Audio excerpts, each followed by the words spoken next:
बड़ी फीस वापस करो, वापस करो, वापस करो, बड़ी फीस वापस करो, वापस करो, वापस करो। प्रशासन का आदेश नहीं मान रहे स्कूल। जबलपुर जिला कलेक्टर द्वारा निजी स्कूलों के ऊपर की गई इतनी बड़ी कार्यवाही के बाद भी निजी स्कूलों में प्रशासन का खौफ बिल्कुल भी नजर नहीं आ रहा। यही कारण है कि निजी स्कूल अभी भी लगातार अवैध फीस वसूली में लगे हुए हैं। हाल ही में जबलपुर जिला शिक्षा अधिकारी कार्यालय से एक आदेश जारी किया गया था, जिसमें जांच के दायरे में आए सभी 11 स्कूलों की फीस नियत की गई थी। इसके साथ ही उनके द्वारा वसूली गई फीस को वापस करने के लिए आदेश जारी हुए थे। 11 स्कूलों के विरुद्ध जिला समिति के द्वारा कार्रवाई की गई थी और उन 11 स्कूलों का शुल्क प्रतिदाय आदेश जारी किया गया है और उसमें इनके द्वारा अभी तक जो शुल्क वृद्धि की गई थी 18-19 से लेके 24-25 तक, उसको अमान्य किया है और उसको अमान्य करते हुए पूर्व की शुल्क को अभी वर्तमान में रहेगी। इसमें अनाधिकृत जो शुल्क एकत्रित की गई है उसको वापस करने के लिए 30 दिन का टाइम दिया गया है। पर पोली पातर स्थित सेंट अलोयसियस स्कूल में फीस की राशि में अभी भी सुधार नहीं किए गए, जिससे परेशान अभिभावकों द्वारा स्कूल में इकट्ठा होकर विरोध प्रदर्शन किया गया। इसके साथ ही स्कूल के फादर ने जिला प्रशासन पर ही उल्टा सवाल खड़े करते हुए स्कूल द्वारा विगत वर्षों में अभिभावकों से वसूली गई फीस को अवैध मानने से इनकार कर दिया और स्कूल का ये कहना है कि कलेक्टर द्वारा की गई जांच में कोरोना काल को बेस माना गया है और असलियत ये है कि प्रशासन ने यह जांच 2018 से शुरू की है। पर सेंट अलोयसियस स्कूल सहित सभी स्कूलों द्वारा अभी भी अभिभावकों पर निर्धारित फीस से ज्यादा जमा करने के लिए लगातार दबाव बनाए जा रहे हैं। इससे साफ जाहिर होता है कि अभी भी निजी स्कूल अपनी मनमानी करने पर उतारू हैं और इस बात से आक्रोशित अभिभावकों ने अपना गुस्सा साफ जाहिर करते हुए स्कूल के फादर, जिला कलेक्टर समेत जिला शिक्षा अधिकारी के नाम ज्ञापन सौंपकर अपनी मांगे रखी। साथ ही अब पेरेंट्स एसोसिएशन काफी मजबूत स्थिति में आ चुका है और अभिभावकों ने भी ये ठान लिया है कि वो इस मुद्दे को लेकर सड़कों पर उतरने के अलावा कोर्ट भी जाएंगे, क्योंकि निजी स्कूल बार बार नए हथकंडे अपनाकर अभिभावकों को लूटने के प्रयास में लगे हुए हैं। वहीं आगामी 16 जुलाई को शाम 5 बजे से कलेक्ट्रेट में जिला समिति द्वारा निजी विद्यालयों की फीस मनमानी एवं अन्य विषयों पर खुली सुनवाई रखी गई है, जिसमें विद्यालयों की सूची में Mount Litera Zee School, Joy Senior Secondary School, Saliwada समेत स्प्रिंग डे स्कूल शामिल हैं। इन स्कूलों से संबंधित शिकायतकर्ता अपनी शिकायतों को लेकर सुनवाई में उपस्थित होकर जिला कलेक्टर, अपर कलेक्टर एवं जिला शिक्षा अधिकारी के समक्ष रख सकते हैं और साथ ही निजी स्कूलों द्वारा की जा रही मनमानी पर रोक लगाने के लिए आगामी 27 से 31 जुलाई तक गवर्नमेंट क्लस्टर मेले का आयोजन होने जा रहा है, जिसमें सभी स्कूलों की स्कूल यूनिफॉर्म, जूते एवं स्कूल बैग जैसे सभी शिक्षण सामग्री उपलब्ध करवाई जाएंगी।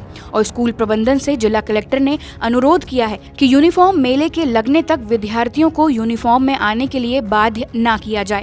पर अब सोचने वाली बात यह है कि जब जिला प्रशासन के फैसले को निजी स्कूल मानने को तैयार नहीं है, तो कलेक्टर के अनुरोध को क्या मानेंगे। जैसा कि आप लोगों को पता है कि जिस प्रकार से जिला प्रशासन द्वारा जो निजी स्कूलों के खिलाफ जो कार्रवाई की है और उसी क्रम में सेंट अलोयसियस स्कूल पोली पातर में कार्रवाई हुई है और जिला प्रशासन का आदेश हुआ है कि जो फीस ने बढ़ाई थी उसको कम करने के आदेश के लिए आदेश हुआ है, पर इनके द्वारा अभी तक फीस को कम नहीं किया जा रहा है और ना ही इन्होंने अभी तक अपने पोर्टल में उसको दर्ज किया है। तो आज हम सभी पेरेंट्स यहाँ पर इकट्ठे हो यहाँ पर आए थे, उनसे मांग की थी कि जो बढ़ी हुई फीस है उसको कम करें और अपने पोर्टल में दर्ज करें और जो 2017-18 जो फीस बढ़ा जो ज़्यादा ली थी उसको वापस करने का वो फीस वापस करें। ये हम लोग की मांग थी। ज्ञापन हमने दिया फादर को और उसकी कॉपी कलेक्टर साहब को, जिला शिक्षा अधिकारी को और माननीय मुख्यमंत्री जी को हम लोग भेजेंगे। ये स्कूल की 44,000 फीस थी, 44,550 रुपये, जिसमें जिला समिति द्वारा 16,500 रुपये कम किया गया था।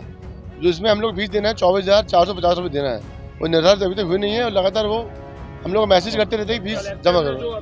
कलेक्टर साहब ने जो लिस्ट दी है वो जो फीस कम की है उसका वो सही निर्धारण हुआ है, वो हम भी चाहते जो निर्धारण उसके फीस देने तैयार है हम लोग, वो फीस हम लोग दे देंगे। और जिला प्रशासन द्वारा जो निर्धारित की गई है फीस उसके विषय में फादर से बात करने पिछली बार भी आए थे, लेकिन फादर द्वारा 11 तारीख को आश्वासन दिया गया था कि जो जिला प्रशासन द्वारा जो निर्धारित फीस की गई है उस हिसाब से फ़ीस लिया जाएगा, लेकिन अभी भी इनके पोर्टल में वो फ़ीस दर्ज नहीं हुई है। इसके विरोध में सभी पेरेंट्स हम लोग यहाँ आज एकत्रित हुए और उस पोर्टल में हम लोग ने मांग करी है कि जो जिला प्रशासन द्वारा जो निर्धारण किया गया है उस हिसाब से ही फ़ीस भरी जाएगी और वो अपने पोर्टल में दर्ज करें। प्रदर्शन इसलिए उन लोग करने के लिए आए थे कि कल डीओ ऑफिस की ओर से हमको आदेश दिया गया है कि पिछले 7 साल में हमने जो उनके आधार पर हमने जो ज़्यादा फीस लिया गया है तो उसको वापस करने का, जबकि हमने ज़्यादा फीस नहीं लिया गया है। नियम के आधार पर जो 10% हर साल इंक्रीज़ करने का अधिकार हमें, उसके तहत ही हमने फीस लिए हैं। लेकिन कलेक्टर साहब और डीओ ऑफिस के द्वारा हमको जो आदेश मिला है कि हम लोग ज़्यादा पैसे लिए उसको वापस करना, तो उसके संबंध में बातचीत करने के लिए और साथ ही साथ इस साल का फीस, इस साल जो निर्धारित उन्होंने फिर से जो कम किया गया उसको, उस फीस को हमें लेने के लिए हमसे बातचीत करने के लिए आए थे। तो कल जो आदेश आया था उस आदेश के आधार पर पॉइंट नंबर 26 में उन्होंने लिखा है कि आप अगर इसके विरुद्ध अगर आप अपील करना चाहते हैं तो 15 दिन का समय भी दिया गया है। तो उसके तहत हम लोग अपील कर रहे हैं, उसके विरुद्ध, उनके निर्णय के विरुद्ध हम अपील कर रहे हैं। तो हमने उनके यही बताया था हम अपील कर रहे हैं, तो उसके बाद जो भी निर्णय आएगा उसके आधार पर हम देखा जाएगा। तो उनका कहना है तो इस साल आप फीस कितना लेंगे, अभी वर्तमान में, पुराने को तो छोड़ दीजिए, वो जब निर्णय आएगा तब देखा जाएगा इस साल।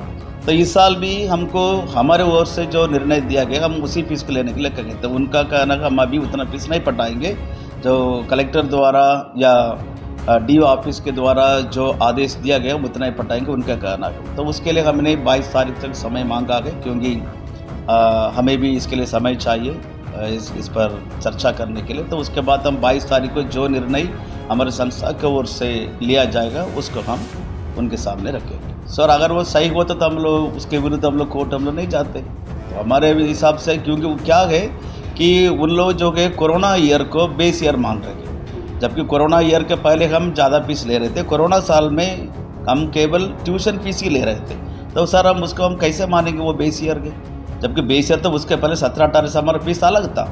ये 19-20 में या 20-21 में आता है ना कोविड साल।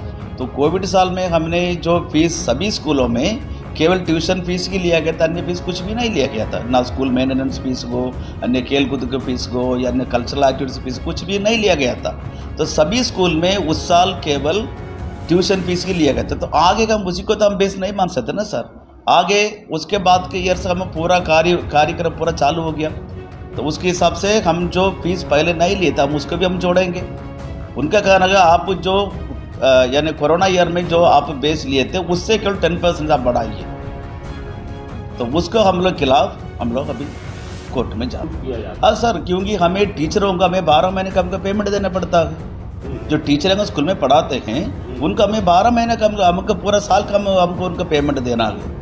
हम केवल 10 महीने का हम उनको पेमेंट नहीं देते, और जो जिस महीने छुट्टी हो गया ये तो शासन भी उनका पेमेंट देता है सरकारी टीचरों को, ऑफिसरों को, वहाँ भी टीचरों को छुट्टी मिलता है। तो हमें भी उनका पेमेंट हमको देना पड़ता है। नहीं, ये सही गलत का निर्णय तो वो तो कोर्ट करेगा, हम तो नहीं कर सकते कि उन्होंने सही किया गलत किया।